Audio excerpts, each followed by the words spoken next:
Chapter 319. Anyu Part 2. Rentang Gunung Lotio, yang memiliki panjang 1.400 km dan lebar 240 km, adalah jajaran gunung raksasa yang terletak antara Republik Leores dan Kerajaan Arunheim. Setiap puncak gunung memiliki kondisi lingkungan yang unik dan dipenuhi dengan monster kuat yang mencegah tempat tinggal manusia. Gunung dan 7 gunung lainnya, yang semuanya memiliki ketinggian lebih dari 5.000 meter, semuanya ada dalam jajaran gunung ini. Sebuah jalan yang aman dibangun dari wilayah Adipati ke Republik, tetapi Harin, orang yang harus aku lindungi, memilih untuk melewati pegunungan. Itu sudah cukup untuk memberitahuku situasi apa yang dia alami. Petik 2. Apakah kamu belajar? Harin bertanya. Aku meletakkan buku yang aku baca dan menjawab dengan anggukan, agak. Kami saat ini berada di kandang tempat kuda kesayangan Harin tinggal. Aku berlari ke toko buku hal pertama di pagi hari untuk mengambil buku tentang Lotio Mountain Range dan sekarang di tengah-tengah membacanya. Petik 2. Harin menatapku aneh. Dia meragukan kepercayaan aku dan kemungkinan besar meratapi situasinya di mana dia harus bergantung pada seorang prajurit tingkat F belaka. Petik 2. Tidak apa-apa jika kamu menyerah. Setelah beberapa waktu, Harin berkata dengan getir. Pegunungan Lotio terkenal. Itu bukan tempat yang biasa dilalui prajurit biasa. Aku yakin dengan kecakapan bela diri aku dengan pelatihan ksatria yang aku terima, tapi aku tidak bisa menjamin keselamatan kamu dalam perjalanan yang berbahaya. Petik 2. Dia berbicara dengan jujur. Dia tidak menyalahkan siapapun atau mengeluh. Tidak apa-apa. Aku menerima situasinya. Dengan art aku, parkour mendaki gunung tidak terlalu menjadi masalah. Semakin banyak hambatan yang dimilikinya, semakin baik seni aku akan tampil. Bahkan, Harin, putri sulung Loren Clan, Devil Hunter. Status Harin yang tercermin dari hadiah aku menunjukkan info yang mengejutkan, pemburu iblis. Dia jelas seseorang yang harus aku awasi. Aku ingin tahu dari mana kepercayaan dirimu berasal. Harin mengerutkan alisnya dengan sedih sebelum meneguk sebotol air dalam sekali jalan. Kalau begitu mari kita perjelas sebelum kita berangkat. Jika sesuatu terjadi, aku akan meninggalkan kamu tanpa ragu-ragu. Petik 2. Ya, aku mengerti. Aku mengangguk. Kalau begitu kita pergi. Sama seperti aku mengatakan itu. Sebuah kotak persegi yang diletakkan Harin di sudut istal suara aneh yang dipancarkan. Kotak itu meludahkan sehelai kertas seolah-olah itu adalah mesin cetak. Harin menyambar kertas itu dengan gerakan halus lalu mulai membacanya. Apa itu? Harin menjawab dengan sederhana, aku meminta teman aku untuk menyelidiki latar belakang kamu. Petik 2. Bukankah orang biasanya diam tentang penyelidikan latar belakang? Aku tidak yakin apakah akan memanggilnya jujur atau tidak tahu malu. Harin melirikku dan bergumam, tolong mengerti. Itu hanya untuk mengkonfirmasi apakah identitas kamu benar atau tidak. Petik 2. Ya, aku ingin tahu latar belakang apa yang aku miliki juga, jadi aku hanya duduk diam. Setelah beberapa saat, mata Harin menjadi sedikit lebih lebar. Kamu dulu seorang dukun. Ya, petik 2.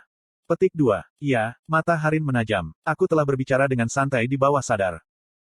Maafkan aku. Petik 2. Aku tidak tahu kapan kita akan mengucapkan selamat tinggal, tapi tolong jangan lupakan sopan santun. Harin memberiku tatapan tidak senang sebelum mulai membaca koran lagi. Keluargamu. Tapi di saat berikutnya, Harin berhenti. Dia tidak menyelesaikan kalimatnya. Dia mengangkat kepalanya perlahan, lalu menjatuhkan kertas itu dengan bingung ketika dia bertemu mataku. Kakuhum. Reaksinya yang jujur adalah pemberian yang jelas bahwa aku tidak memiliki orang tua di dunia ini. Rekan penulis itu membuat detail yang konsisten. Apa kamu sudah selesai? Ya, tapi aku ingin bertanya lagi. Apakah kamu benar-benar tidak akan menyerah? Petik 2. Aku menyeringai dan mengangguk. Petik 2. Dimengerti. Lane. Harin menghela nafas ringan dan menuntun kudanya, Lanes, keluar dari kandang. Sementara itu, aku melirik kertas yang tergeletak di lantai. Ksatria berpangkat F. Lorenzio, Kim Hajin. Catatan khusus, memiliki pengalaman bekerja sebagai herbalis di pinggiran Kadipaten. Catatan pelatihan 510 tembakan, 610 pengintai, 410 pertarungan jarak dekat. Memiliki potensi untuk dipromosikan menjadi penembak jitu bereng. Keluarga, anak yatim, datang ke kuil Lorenzio ketika dia berusia 6 tahun dan tinggal di sana selama 10 tahun sebelum menjadi seorang herbalis. Pada saat itu, Harin bertanya, apakah kamu benar-benar tahu cara mengendarai kuda? Aku akan menyingkirkan laporan itu. Petik 2. Harin melihat bahwa laporan itu ada di tanganku dan membakarnya menggunakan kekuatan sihirnya. Kemudian, dia bertanya lagi, apakah kamu tahu cara menunggang kuda? Tentu saja. Aku mengambil kendali dan memimpin Lanes. Langit di atas semakin cerah. Duduk di atas kuda balap, Harin berpikir, sepenembak jitu ini, keterampilan menunggang kuda lebih baik daripada yang aku bayangkan. Aku belum pernah melihat orang yang menangani Lanes dengan baik. Petik 2. Sambil menangis, Lanes tiba-tiba berhenti. Kim Hajin menarik kendali ke belakang dan berbicara, sepertinya kita ada di sini. Sudah. Harin menyembunyikan keterkejutannya dan melihat sekeliling. Barisan gunung setinggi langit memenuhi pandangan jauh. Dari Kadipaten ke Pegunungan Lorio, hanya 40 menit yang telah berlalu. Kecepatan perjalanan mereka luar biasa. Kamu benar. Harin melompat turun dari punggung Leines dan membuka kendali dan pelana. Mengetahui apa artinya itu, Leines menggelengkan kepalanya dan menjentikkan jari-jarinya. Sayangnya, perjalanan Leines akan berakhir di sini. Petik 2. Kamu bisa pergi sekarang. Leines menginjak tanah, jelas menunjukkan keengganan. Harin menghibur Leines, kamu melakukannya dengan baik untuk membawaku ke sini. Kamu adalah kuda yang luar biasa, sehingga kamu dapat hidup bahagia dengan pemilik pilihan kamu. Petik 2. Dengan itu, Harin berdiri di pintu masuk pegunungan. Ayo pergi. Dia berbicara dengan tekad. Aku memandangnya dan menganggukkan kepala, aku akan memimpin. Gunung pertama yang harus kami atasi adalah Ploriun. Itu seperti gunung lain sampai tanda 2000 meter. Udara yang lebih tinggi dan dingin seperti tulang memenuhi udara. Maukah? Harin tampaknya masih ragu tetapi bertanya dengan nada yang lebih baik daripada saat pertama kali kami bertemu. Jangan khawatir, aku memiliki penglihatan yang bagus, aku menjawab dengan percaya diri. 24 jam sesudahnya, tanda Ploriun 2350 meter. Saat ini aku sedang berbaring di atas batu yang dingin di tengah gunung. Mendaki gunung itu mudah berkat parkour, tetapi masalahnya adalah stamina aku. Bagaimanapun, aku telah mendaki gunung tanpa berhenti selama 24 jam. Stamina kamu meningkat 0,3 poin. Vitalitas kamu meningkat 0,2 poin. Kekuatan kamu meningkat 0,2 poin. Stamina kamu meningkat 0,1 poin. Tentu saja, statistik aku juga meningkat pesat. Harin mengatakan akan membutuhkan setidaknya 3 bulan untuk bisa melewati pegunungan, jadi pada akhirnya, statistikku sebagian besar akan pulih juga. Apakah kamu baik-baik saja? Harin menatapku dan bertanya. Aku menganggukkan kepala dengan diam. Staminamu lebih baik dari yang kukira, gumam Harin. Kemudian, dia memeriksa rumput di daerah itu dan memanennya. Dia juga mengambil beberapa tongkat yang bisa berfungsi sebagai kayu bakar dan menaruhnya di tasnya.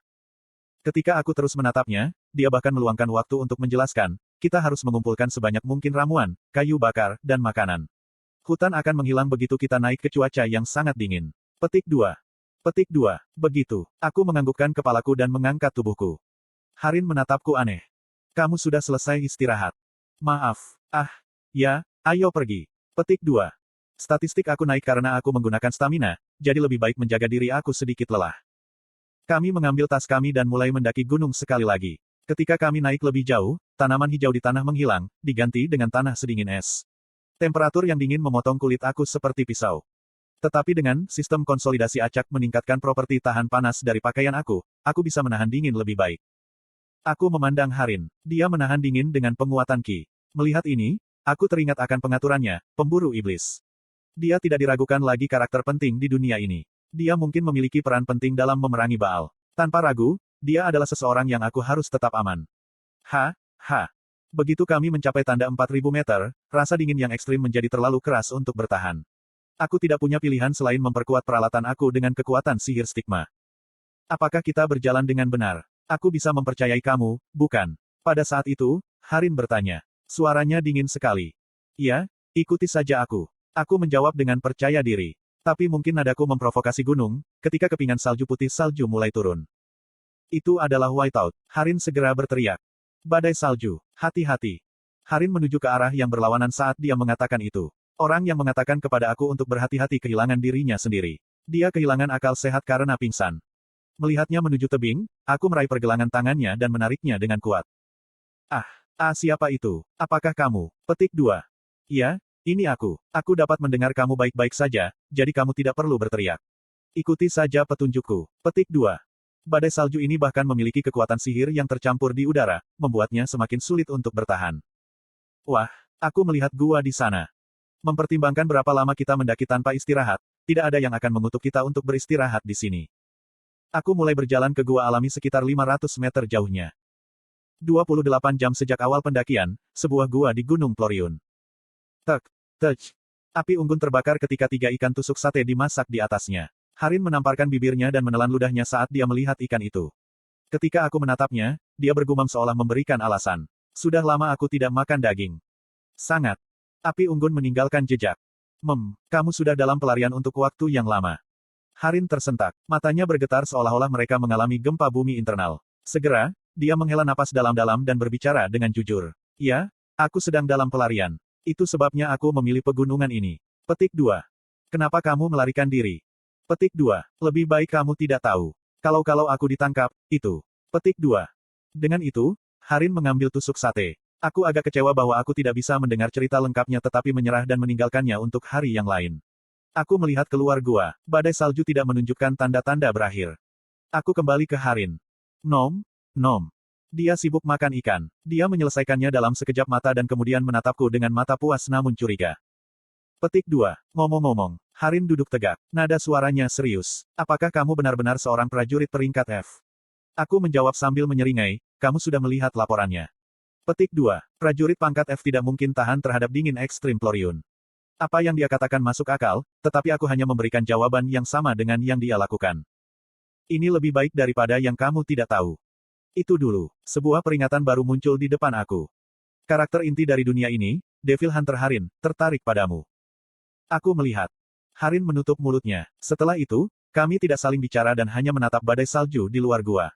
Segera, Harin melirik aku dan menyerahkan tusuk sate. Aku mengatakan kepadanya bahwa dia bisa memilikinya. Aku punya pertanyaan lain, Harin bertanya ketika dia menggigit ikan, mengapa kamu bergabung dengan pasukan Lorenzio?